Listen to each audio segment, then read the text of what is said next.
friends, welcome back to my channel Nikita Priya's Easy English. I am your friend Nikita Priya and I am here to help you learn English. Let's learn English through Kannada. Friends, ಇವತ್ತು ನಾವು ಕೆಲವು advanced English ವರ್ಡ್ಸ್ನ ಕಲಿಯೋಣ. ಯಾವ ಥರ ಅಂದರೆ ಕೆಲವು ಸಲ ನಾನು ತುಂಬ ಬ್ಯುಸಿ ಇದ್ದೀನಿ, ವೆರಿ ಬ್ಯುಸಿ ಅಂತ ಹೇಳ್ತೀವಿ. ಆ್ಯಂಡ್ ಕೆಲವು ಸಲ ವಾವ್ ಅದು ತುಂಬ ನೀಟಾಗಿದೆ ಅಲ್ವಾ, ತುಂಬ ಶೈನಿ ಆಗಿದೆ ಅಲ್ವಾ ಅಂತ ಹೇಳ್ತೀವಿ. ವಾವ್ ಇಟ್ಸ್ ವೆರಿ ಶೈನಿ ಅಂತ. So very busy, very shiny. So ಪ್ರತಿಯೊಂದಕ್ಕೂ ವೆರಿ ವೆರಿ ವೆರಿ ಅಂತ ಹೇಳ್ತಾ ಹೋದರೆ ಅದು ಸ್ವಲ್ಪ ಬೇಸಿಕ್ ಇಂಗ್ಲಿಷ್ ಥರ ಅನ್ಸ್ಬಿಡುತ್ತೆ. ಹಾಂ ಓಕೆ ಓಕೆ ಅಂತ ಅನಿಸುತ್ತೆ. ನಿಮ್ಮ ಇಂಗ್ಲಿಷ್ ತುಂಬ ಇಂಪ್ರೆಸಿವ್ ಆಗಿರಬೇಕು, ತುಂಬ ಚೆನ್ನಾಗಿ ಸೌಂಡ್ ಮಾಡಬೇಕು. ನೀವು ಏನು ಇಂಗ್ಲಿಷ್ ಬೇಸಿಕ್ಕಿಂದ ಕಲಿತಾ ಇದ್ರು ಕೂಡ ನಿಮ್ಮ ಇಂಗ್ಲಿಷ್ ಮಾತಾಡಿದ ತಕ್ಷಣ ವಾವ್ ಇವರಿಗೆ ಇಂಗ್ಲಿಷ್ ತುಂಬ ಚೆನ್ನಾಗಿ ಬರುತ್ತೆ ಅಂತ ಆ ಸೆನ್ಸ್ ಆಗಬೇಕು ಕೇಳೋರಿಗೆ. ಸೊ ಆ ಥರ ಆಗೋದಕ್ಕೆ ಸ್ವಲ್ಪ ಅಡ್ವಾನ್ಸ್ಡ್ ಇಂಗ್ಲಿಷ್ ವರ್ಡ್ಸ್ ಬೇಕಾಗುತ್ತೆ ನಮ್ಮ ಇಂಗ್ಲಿಷ್ ಮಾತಾಡೋ ಸೆಂಟೆನ್ಸಸ್ನಲ್ಲಿ. ಸೊ ಈ ಅಡ್ವಾನ್ಸ್ಡ್ ಇಂಗ್ಲಿಷ್ ವರ್ಡ್ಸ್ ನಿಮ್ಮ ಸೆಂಟೆನ್ಸ್ನಲ್ಲಿ ಆ್ಯಡ್ ಮಾಡಲಿ ಅಂತ ಇವತ್ತು ನಿಮ್ಮ ಜೊತೆ ನಾನು ಶೇರ್ ಮಾಡ್ತಾ ಇದ್ದೀನಿ. So without any further ado let's get into the video.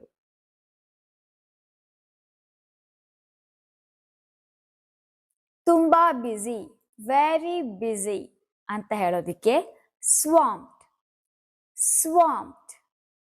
Very calm, ತುಂಬ ಶಾಂತವಾಗಿದೆ ಅಂತ ಹೇಳೋದಕ್ಕೆ ಪೀಸ್ಫುಲ್, ಪೀಸ್ಫುಲ್. ವೆರಿ ಶೈನಿ, ತುಂಬ ಹೊಳಿತಾ ಇದೆ ಅಂತ ಹೇಳೋದಕ್ಕೆ ಗ್ಲೀನಿಂಗ್, ಗ್ಲೀನಿಂಗ್. ವೆರಿ ಥಿನ್, ತುಂಬ ತೆಳುವಾಗಿದೆ ಅಂತ ಹೇಳೋದಕ್ಕೆ ಸ್ಕಿನ್ನಿ, ಸ್ಕಿನ್ನಿ. ಅವಳು ತುಂಬ ತೆಳ್ಳಗಿದ್ದಾಳೆ, ಶಿ ಸ್ಕಿನ್ನಿ. ಹೀಗೆ ವೆರಿ ಥಿಕ್, ತುಂಬ ದಪ್ಪವಾಗಿದೆ ಅಂತ ಹೇಳೋದಕ್ಕೆ ವೆರಿ ಥಿಕ್. ಡೆನ್ಸ್, ಅಡ್ವಾನ್ಸ್ಡ್ ಇಂಗ್ಲಿಷ್ನಲ್ಲಿ dense. She is having dense hair, ಅವಳ ಕೂದಲು ದಪ್ಪವಾಗಿದೆ ಅಂತ ಹೇಳೋದಕ್ಕೆ ಶಿ ಹ್ಯಾಸ್ ಡೆನ್ಸ್ ಹೇರ್. ಅಥವಾ ದಟ್ಟವಾದ ಕಾಡು, ಡೆನ್ಸ್ಡ್ ಫಾರೆಸ್ಟ್. ಸೊ ಈ ರೀತಿ ತುಂಬ ದಪ್ಪವಾಗಿದೆ ಅಂತ ಹೇಳೋದಕ್ಕೆ ಡೆನ್ಸ್ ಅಂತ ಯೂಸ್ ಮಾಡ್ತೀವಿ. ನೆಕ್ಸ್ಟ್ ತುಂಬ ಶ್ರೀಮಂತ, ವೆರಿ ರಿಚ್. ವೆರಿ ರಿಚ್ಗೆ ವೆಲ್ದಿ, ಅವನು ತುಂಬ ಶ್ರೀಮಂತ. He is very rich, he is wealthy, he is wealthy. Very poor, ತುಂಬ ಬಡತನ ಅಥವಾ ತುಂಬ ಬಡವ ಅಂತ ಹೇಳೋದಕ್ಕೆ ನೀಡಿ, ನೀಡಿ. ಅವನು ತುಂಬ ಬಡವ, ಹೀ ಈಸ್ ನೀಡಿ, ಹೀ ಈಸ್ ನೀಡಿ. ತುಂಬ ಹಳೇದು, ವೆರಿ ಓಲ್ಡ್. ತುಂಬ ಹಳೇದು ವೆರಿ ಓಲ್ಡ್. ಅಡ್ವಾನ್ಸ್ಡಲ್ಲಿ ನಾವು ಅದನ್ನು ಏನ್ಷಿಯಂಟ್, ಏನ್ಷಿಯಂಟ್. ಇದು ತುಂಬ ಹಳೆ ದೇವಸ್ಥಾನ, this is an ancient temple. ಹೀಗೆ ವೆರಿ ನಾಯ್ಸಿ, ತುಂಬ ಗಲಾಟೆ, ವೆರಿ ನಾಯ್ಸಿ. ಅದಕ್ಕೆ deafening, deafening. The crowd was very noisy, the crowd was deafening. ಅಂದರೆ ಅಲ್ಲಿ ಕ್ರೌಡ್ ಅಂದರೆ ಜನಗಳ ಗುಂಪಿಗೆ ನಾವು ಕ್ರೌಡ್ ಅಂತ ಹೇಳ್ತೀವಿ. ಅಲ್ಲಿ ತುಂಬ ಜನ ಸೇರ್ಕೊಂಡಿದ್ರು, ತುಂಬ ಗಲಾಟೆ ಇತ್ತು ಅಂತ ಹೇಳೋದಕ್ಕೆ the crowd was deafening. Very bright ಅಂದರೆ ತುಂಬ ಚೆನ್ನಾಗಿದೆ ಅನ್ನೋದಕ್ಕೂ ಕೂಡ ನಾವು ವೆರಿ ಬ್ರೈಟ್ ಅಂತ ಹೇಳ್ತೀವಿ. ತುಂಬ ಸಖತ್ತಾಗಿತ್ತು, ಹೊಳಿತಾ ಇತ್ತು ಅಂತ ಕೂಡ ನಾವು ವೆರಿ ಬ್ರೈಟ್ ಅಂತ ಹೇಳ್ತೀವಿ. ಸೊ ಅದಕ್ಕೆ ಡ್ಯಾಸ್ಲಿಂಗ್, ಅಡ್ವಾನ್ಸ್ಡ್ ಇಂಗ್ಲಿಷ್ನಲ್ಲಿ ಡ್ಯಾಸ್ಲಿಂಗ್. She wore a dazzling diamond necklace that was sparkling. ಅಂದರೆ ಅವಳು ತುಂಬ ಸ್ಪಾರ್ಕ್ಲಿಂಗ್ ಆಗಿರುವಂಥ ಅಂದರೆ ಶೈನಿಂಗ್ ಹೊಳಿತಾ ಇರೋವಂತಹ ಬ್ರೈಟ್ ಆಗಿರುವಂತಹ ನೆಕ್ಲೆಸ್ನ ಹಾಕೊಂಡಿದ್ಲು, ಡೈಮಂಡ್ ನೆಕ್ಲೆಸ್ ಹಾಕೊಂಡಿದ್ಲು ಅಂತ ಅರ್ಥ. ನೆಕ್ಸ್ಟ್ ವೆರಿ ಸ್ಲೋ, ತುಂಬ ನಿಧಾನ ಅಂತ ಹೇಳೋದಕ್ಕೆ ಸ್ಲಗ್ಗಿಶ್. ಅಡ್ವಾನ್ಸ್ಡ್ ಇಂಗ್ಲಿಷ್ನಲ್ಲಿ ಸ್ಲಗ್ಗಿಶ್.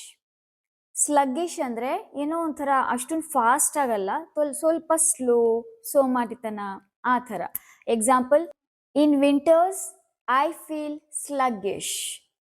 In winters I feel sluggish ಅಂದರೆ ಚಳಿಗಾಲದಲ್ಲಿ ನಾನು ಸ್ಲಗ್ಗಿಶ್ ಫೀಲ್ ಮಾಡ್ತೀನಿ. ಸ್ಲಗ್ಗಿಶ್ ಅಂದರೆ ಸ್ವಲ್ಪ ಸ್ಲೋ. ನಮಗೆ ಚಳಿಗಾಲದಲ್ಲಿ ಯಾವ ರೀತಿ ಇರುತ್ತೆ, ಆ ಕೆಲಸ ಮಾಡಬೇಕು ಈ ಕೆಲಸ ಮಾಡಬೇಕು ಅನಿಸ್ತಿರಲ್ಲ, ಜಸ್ಟ್ ಹೊತ್ಕೋಬೇಕು ಮಲ್ಕೋಬೇಕು ಅನಿಸ್ತಿರುತ್ತೆ, ಅಂದರೆ ಆಕ್ಟಿವ್ ಆಗಿರಲ್ಲ. So actual sluggish meaning is inactive, ಅಷ್ಟೊಂದು ಆಕ್ಟಿವ್ ಅನ್ಸ್ತಾ ಇರಲ್ಲ, ಸ್ಲೋ ಆ ಥರ. ಓಕೆ, ವೆರಿ ಸ್ಟ್ರಾಂಗ್ ಇದೆಲ್ಲರಿಗೂ ಗೊತ್ತಿದೆ ಅಲ್ವಾ. ವೆರಿ ಸ್ಟ್ರಾಂಗ್ ಮೀನಿಂಗ್ ಅಂದ್ರೆ ತುಂಬಾ ಸ್ಟ್ರಾಂಗ್ ಆಗಿದ್ದಾರೆ ಅಂತ. ಪವರ್ಫುಲ್, ಪವರ್ಫುಲ್ ಅಡ್ವಾನ್ಸ್ಡ್ ಇಂಗ್ಲಿಷ್ ನಲ್ಲಿ powerful. He is a powerful man, he is a strong, very strong man ಅಂತ ಹೇಳೋದಿಕ್ಕೆ he is a powerful man, ಅವನು ತುಂಬಾ ಪವರ್ ಇರುವಂತಹ ವ್ಯಕ್ತಿ, ಶಕ್ತಿ ಇರುವಂತಹ ವ್ಯಕ್ತಿ, ಹೀಗೆ. Next, very weak. ವೀಕ್ ಅಂದ್ರೆ ವೆರಿ ವೀಕ್ ಅಂದ್ರೆ ನಾವು ಫ್ರಾಜೈಲ್ ಅಂತ ಹೇಳ್ಬೋದು. ಈಗ ಅಕಸ್ಮಾತ್ ಯಾರಿಗಾನ ಹುಷಾರಿಲ್ಲ ಅಂದಾಗ ಶಿ ಇಸ್ ವೆರಿ ಫ್ರಾಜೈಲ್ ಅಂತ ಹೇಳ್ತೀವಿ, ಅಂದ್ರೆ ತುಂಬಾ ವೀಕ್ ಇದ್ದಾಳೆ ಅಂತ ಹೇಳ್ತೀವಿ. ಈಗ ಅಕಸ್ಮಾತ್ ಯಾವ್ದನ್ನ ಗಾಜಿಂದು ತುಂಬಾ ಡೆಲಿಕೇಟ್ ಆಗಿರುವಂತ ವಸ್ತು, ಅದನ್ನ ಗಾಜಿಂದೇ ಆಗ್ಲಿ ಅಥವಾ ಏನಾದ್ರೂ ಒಂದು ವಸ್ತು ನಾವು ಮುಟ್ಟಿದ್ರೆ it's very fragile, handle with care ಅಂತ ಹೇಳ್ತೀವಿ. ಅಂದ್ರೆ ಅದು ತುಂಬಾ ಸೂಕ್ಷ್ಮವಾಗಿದೆ. ಬ್ರೋಕನ್ ಥಿಂಗ್ಸ್ ಅಂದ್ರೆ ಈಸಿಲಿ ಬ್ರೇಕ್ ಆಗುವಂಥ ಥಿಂಗ್ಸ್ ಅಂಡ್ ಅಷ್ಟೊಂದು ಸ್ಟ್ರಾಂಗ್ ಇಲ್ಲದೆ ಇರುವಂಥ ಥಿಂಗ್ಸ್ಗೆ ನಾವು ಫ್ರಾಜೈಲ್ ಅಂತ ಹೇಳ್ತೀವಿ. ವೆರಿ ಗುಡ್, ಔಟ್ಸ್ಟ್ಯಾಂಡಿಂಗ್ ಅಡ್ವಾನ್ಸ್ಡ್ ಇಂಗ್ಲಿಷ್ನಲ್ಲಿ outstanding. Her performance was outstanding. So ಅವಳು ತುಂಬಾ ಚೆನ್ನಾಗಿ ಮಾಡಿದ್ಲು, ಏನಾದರೂ ಇರ್ಬೋದು, ಡ್ಯಾನ್ಸ್ ಇರ್ಬೋದು ಅಥವಾ ಸಿಂಗಿಂಗ್ ಆಗಿರ್ಬೋದು, ಡ್ರಾಯಿಂಗ್ ಆಗಿರ್ಬೋದು, ಏನೇ ಆಗಿರ್ಲಿ, ತುಂಬಾ ಚೆನ್ನಾಗೇ ಇತ್ತು, ತುಂಬಾ ಚೆನ್ನಾಗಿ ಮಾಡಿದ್ಲು ಅಂತ ಹೇಳೋದಿಕ್ಕೆ outstanding. Next, very bad, awful. Awful, awful ಅಂದ್ರೆ ನನಗೆ ಚೆನ್ನಾಗಿ ಅನ್ನಿಸ್ತಾ ಇಲ್ಲ, ಚೆನ್ನಾಗಿಲ್ಲ ಅಂತ ಹೇಳೋದಿಕ್ಕೆ ವೆರಿ ಬ್ಯಾಡ್ ಅಂತ ಹೇಳ್ತೀವಲ್ಲ, ಅದಕ್ಕೆ ಅದ್ರ ಬದಲು ಆಫುಲ್ ಅಂತ ಹೇಳಿ. ಫಾರ್ ಎಕ್ಸಾಂಪಲ್ ಹೇಳಬೇಕು ಅಂದ್ರೆ, I feel awful for not calling her on her birthday, ಅಥವಾ I feel awful for forgetting to call her on her birthday. ಅಂದ್ರೆ ಅವಳ ಬರ್ಡೇ ಇತ್ತು, ಬರ್ಡೇ ದಿನ ನಾನು ಅವಳಿಗೆ ಕಾಲ್ ಮಾಡಿ ವಿಶ್ ಮಾಡೋದಿಕ್ಕೆ ಮರ್ತ್ಬಿಟ್ಟೆ, ಐ ಫೀಲ್ ಆಫುಲ್. ಆಫುಲ್ ಅಂದ್ರೆ ನನಗದು ಚೆನ್ನಾಗಿ ಅನಿಸ್ತಾ ಇಲ್ಲ ಅಂತ ಹೇಳೋದಿಕ್ಕೆ, ಅಂದ್ರೆ very bad, I am feeling very bad, I am feeling awful, ಹೀಗೆ.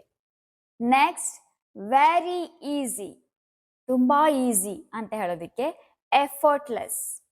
ಎಫರ್ಟ್ಲೆಸ್, ಅದು ತುಂಬಾ ಈಸಿ ಕೆಲಸ, it was effortless, it was effortless work, ಹೀಗೆ ಹೇಳ್ಬೋದು.